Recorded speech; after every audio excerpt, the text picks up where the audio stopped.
welcome to day 5 of IGF London 2024, Pathways to a Limitless Future. For all of you, and I see a lot of familiar faces here, for all of you who've been there with us through this week, give yourselves a round of applause, please. It's only been a minute. For all of you who are joining us this morning, welcome. We have an action-packed day. There's going to be a lot of fun. It's not like any other boring tech conference. And we'll tell you what's on the agenda today. But before that, let me introduce my partner in crime, Lucy Hedges. We got a memo that we should coordinate, but I think we coordinated different things than what we were supposed to.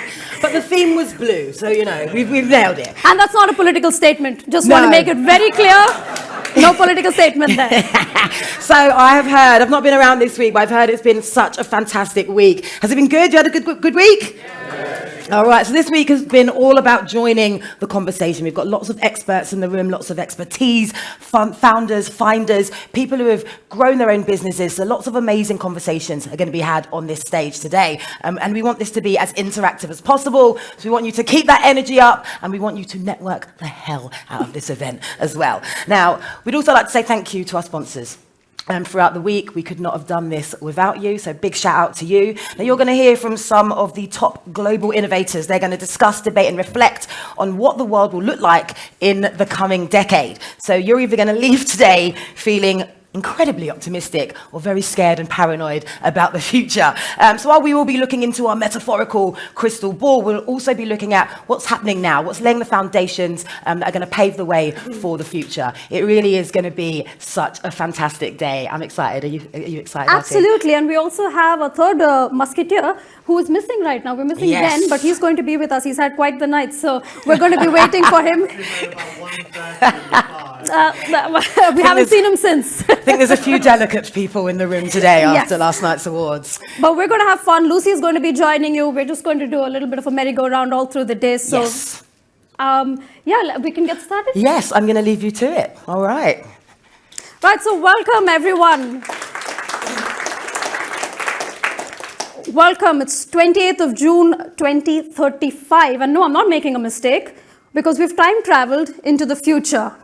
What does 2035 look like? Are there flying cars? Do you answer your phone probably with a wink of an eye, or like this, how they show in so many of those futuristic films? And what does sport look like? We're all sporting fans here, I'm sure. It's a busy time with the Euros, the World Cup. What does sport look like, though, in 2035? We have an incredible person to discuss that. Doesn't need an introduction, but here's a quick look at who we have today.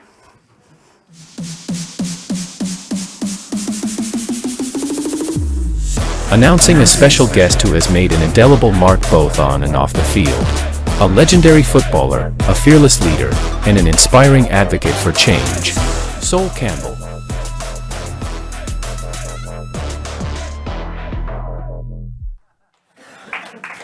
Sol Campbell, everyone.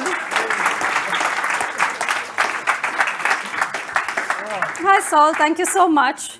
Quick handshake. There you go. Have a seat, please. Thank you. Interesting photo. Yeah. See, Saul asked me, are you going to be using... I've not seen that photo for 20 years. Yep. I think that was a little dig by the IGF guys at your expense. Apologies for that. We have a lot of questions coming about Spurs versus Arsenal, but we'll let that rest for a bit. We are in 2035. Has football come home yet, or do we need to go further into the future for that to happen? I think we might have to be lucky like Greece. I think when you look at it, it's not really started too well. Mm-hmm. It's not about how we're top of the league, top of the table, and we got an quite easy game on paper. But it's how we are playing. That's the thing for me. Hopefully they can turn it around and get momentum. It's all about momentum now, really. Yeah. And picking the right personnel. Then he might have to change. Mm-hmm. And the sooner the better he finds the right formula. Mm-hmm. Because you don't want to lose confidence, and you don't want to kind of have players who are itching to come on, and you're bringing them too late. They can't affect the game.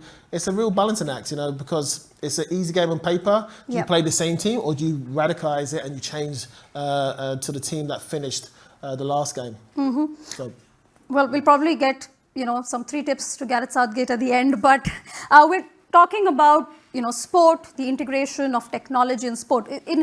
We've had technology so seamlessly integrated into our daily lives, whether it's, your mobiles, jobs, whatever. But when it comes to sport, I think it's been a bit of a mixed bag, right?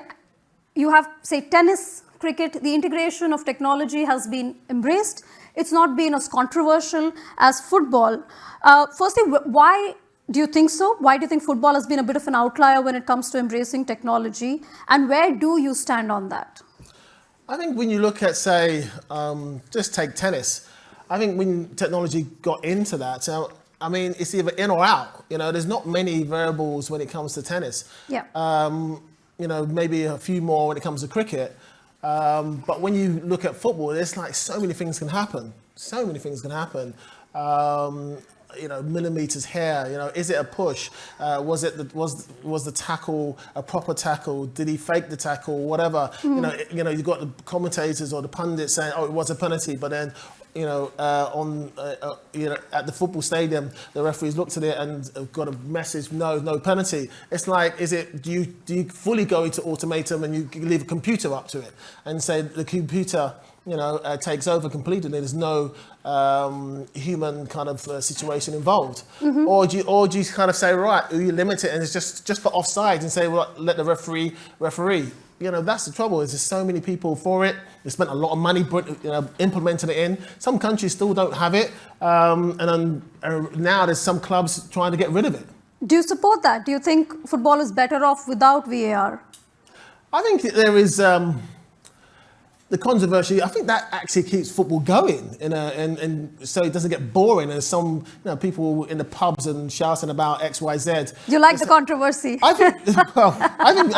Oh, so do we. I think football loves that. Yeah.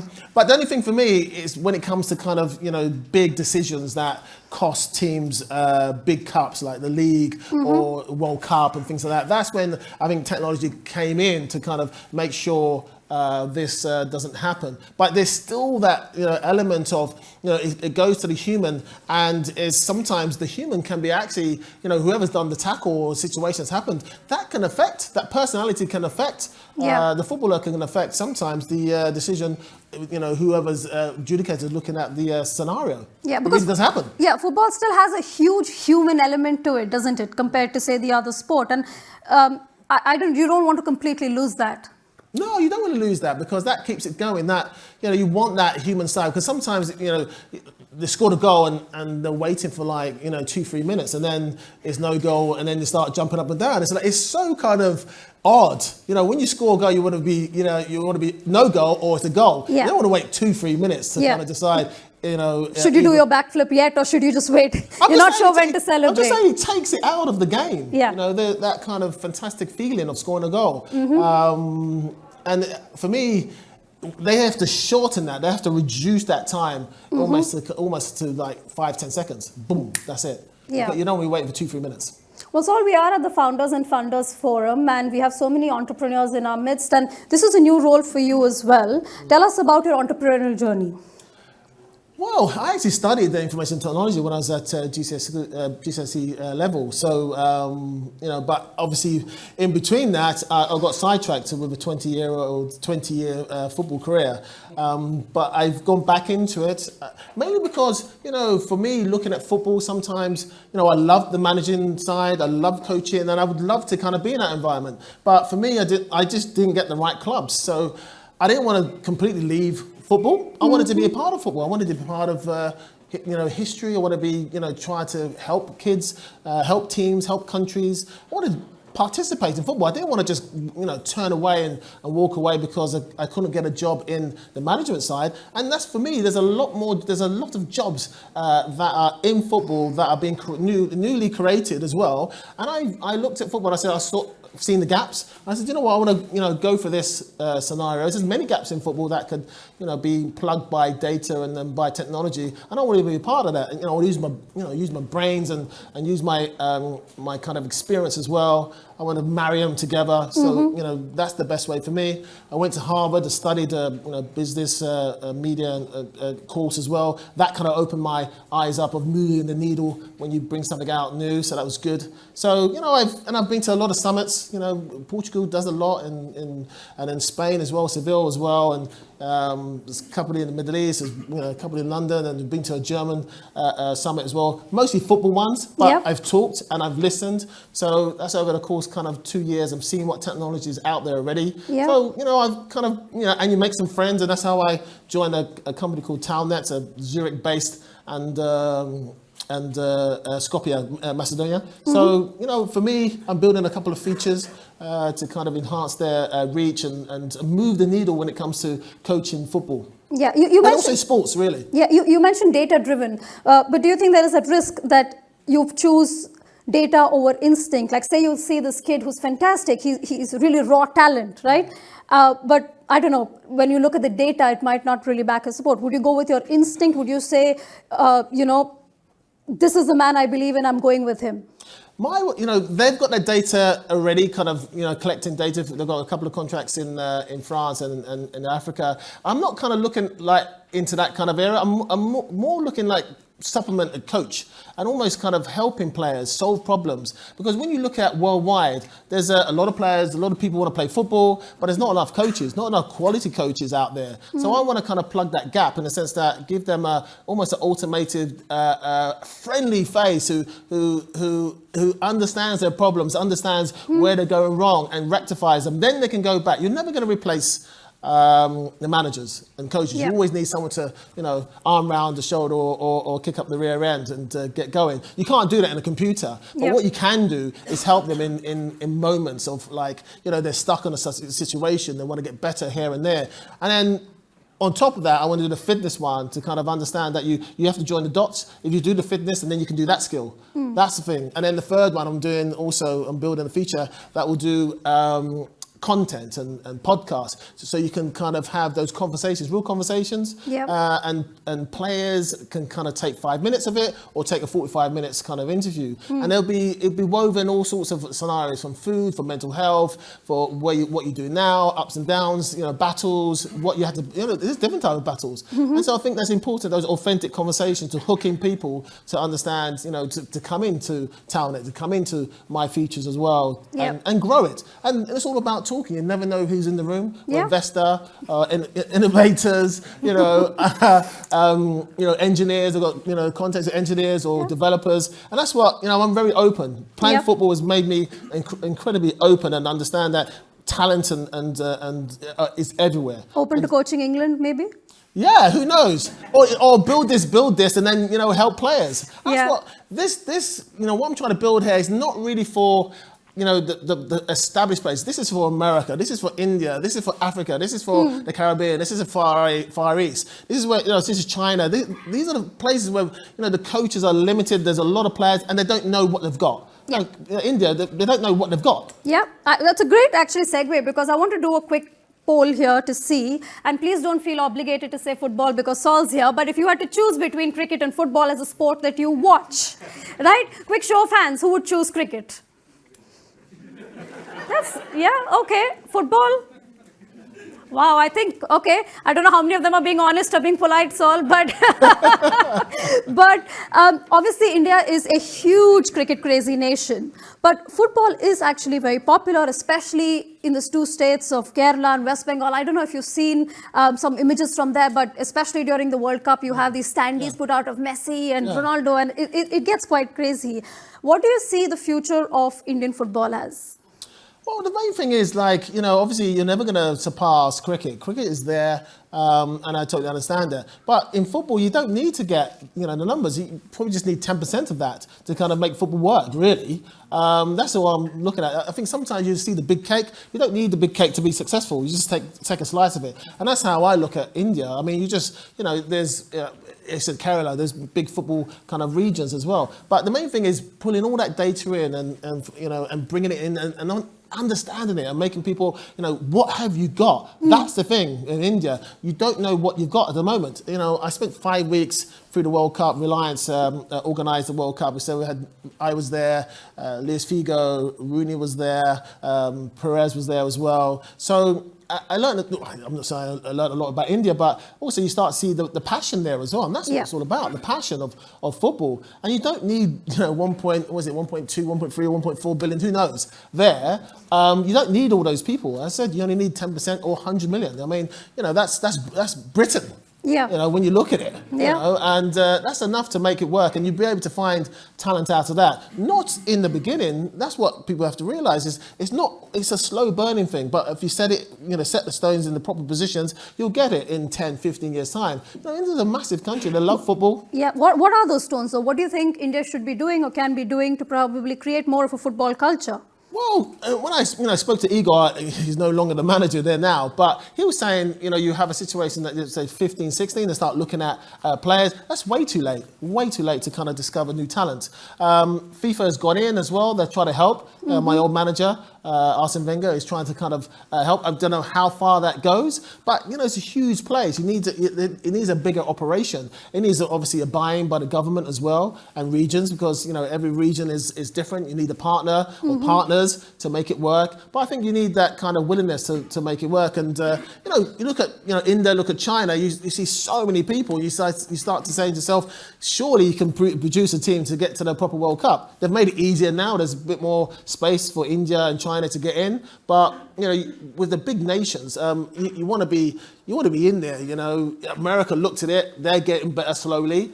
But I'm sure India and in a place like India and China, they're looking and saying, we've got so many people in this country, but surely we can produce a team. Yeah, I think that's a big question, right? That's a question that's always asked in a country of this bigger population. Why don't we have more gold medals, or why don't we have more footballers coming out of India? But maybe, hopefully someday we'll see an Indian in the Premier League as well. If not, India ever hold the Football World Cup, though that's the dream. But maybe someday there will be an Indian in the Premier League. For sure, there will be.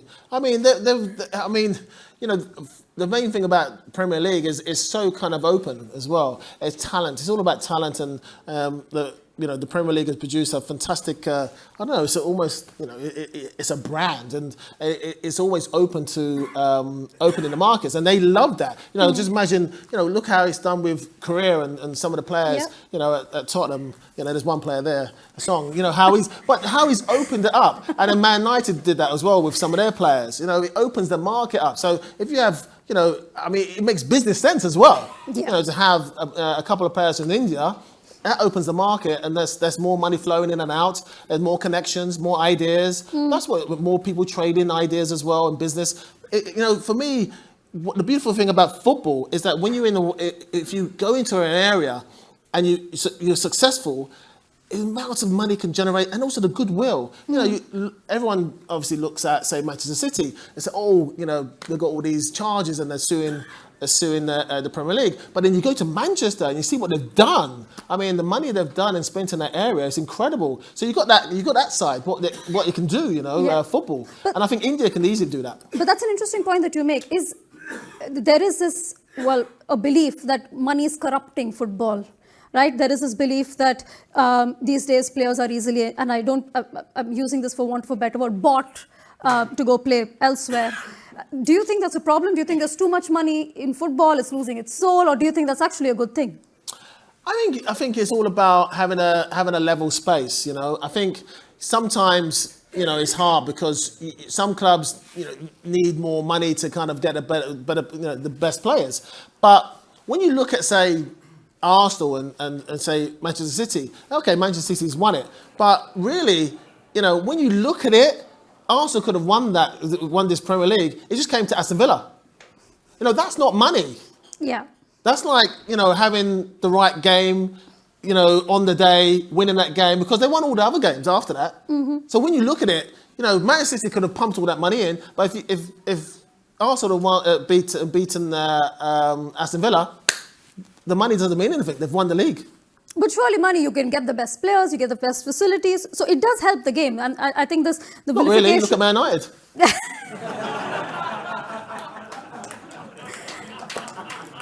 We knew there was a dig coming. It had to be depending on. Tottenham don't spend money anyway, so. I don't know. Do we have any Tottenham fans in the house? They spent money on the stadium. Is there any Tottenham fan in the house?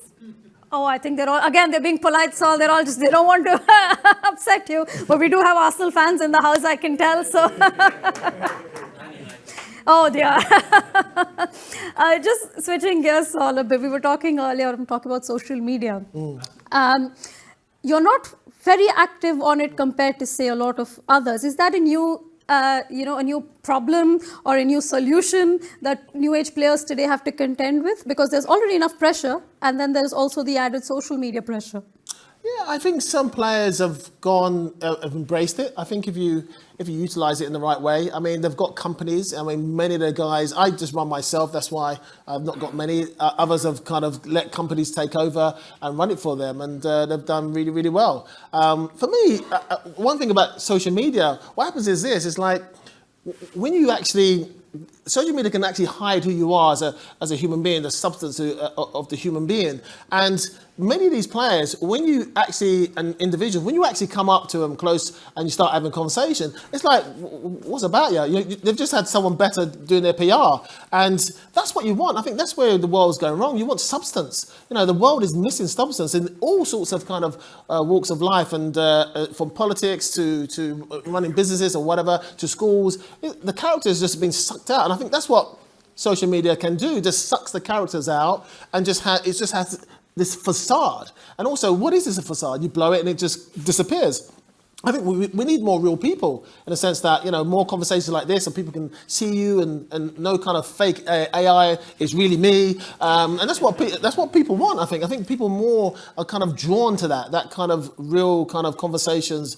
Some people, you know, a lot of the kids, my kids have grown up that. I'm trying to limit it, the amount of times they're on social media. I think it's, especially when you're growing up and you're playing sport, I don't really like them on too much social media. I think it kind of, mucks around with their headspace and the kind of balance work as well. So you need to be balanced. I think sometimes if you can control it, it's great. But more times it's kind of controlling you. And that's the sad thing about social media. Yeah, and especially if you're a player, there's trolling, there's so much of external noise already, and I'm sure that adds as a distraction and added pressure. Yeah. I mean, I used to get abused, but it used to be letters, and that was controlled. Some of these guys are getting abused online, and it's hurtful because other people see it. It's a bigger impact, and the keyboard warriors, and they're in some kind of some cellar somewhere and doing all these things, and it's hurtful. And then maybe sometimes that's why they got the people in between to kind of sieve that out so it doesn't reach, but then it does go out. And then, I've joined a team called Striver, and they're all about no hate with conversations. I think it's a really good concept, and the media platform for Striver, Gilberto Silva's involved in that, and I've got involved in that. I think that's important. I think these kind of things, you've got to do it in the beginning.